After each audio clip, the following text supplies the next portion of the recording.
France's current constitution dates back to 1958. It was in the middle of Algeria's war for independence, and France had become virtually ungovernable, with a parliamentary stalemate and a weak executive power. It was at this time that General Charles de Gaulle decided to call a referendum to change the constitution. De tout mon cœur, au nom de la France, je vous demande de répondre oui.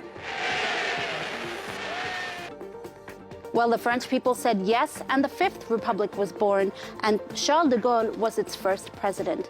He really wanted to transform the role of the president. He wanted the president to be above political parties with far-reaching powers. Some have even compared the role to that of a Republican monarch. Now, a French president serves a 5-year term and can serve a maximum of 2 terms.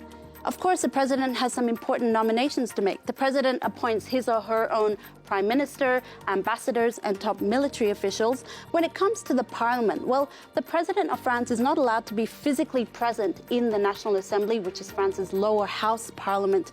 Instead, the president can communicate via his or her ministers.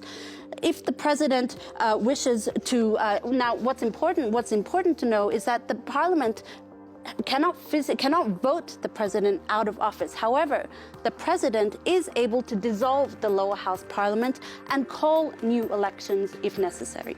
When it comes to the army, well, the president is commander-in-chief of the armed forces. That means that the president can deploy troops if necessary. The president alone is also allowed to deploy nuclear force if necessary. However, if the president wishes to declare war, well, this can only be done with parliamentary consent.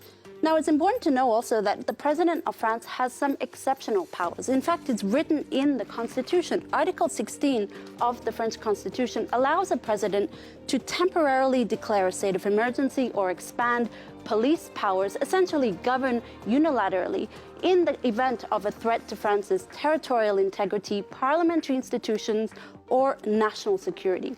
Essentially, if France was facing the same situation as Ukraine today, well, the president would be able to invoke this special power.